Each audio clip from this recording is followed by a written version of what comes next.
ఎక్కడున్నావమ్మ తల్లి నువ్వు ఎందు దాగినావు తల్లి ఎక్కడున్నావమ్మ తల్లి నువ్వు ఎందు దాగినావు తల్లి ఏ చోట ఉన్నావమ్మా నీ భక్తుణ్ణి కరుణించవమ్మా ఓ దుర్గమ్మ ఓ దుర్గమ్మ ఒక్కసారన్నా రావమ్మా ఓ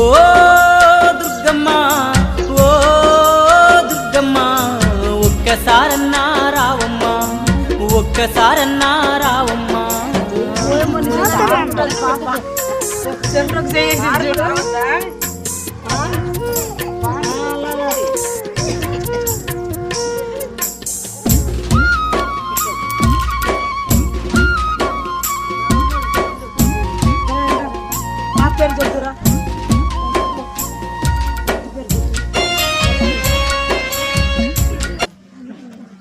కాలు పట్టుకోబెట్టి చెర్రొక ఆకాశ అయితే ఈ చేయబట్టుకుని దీపా మన చెప్పిన అవసరం లేదు. సరేలేనా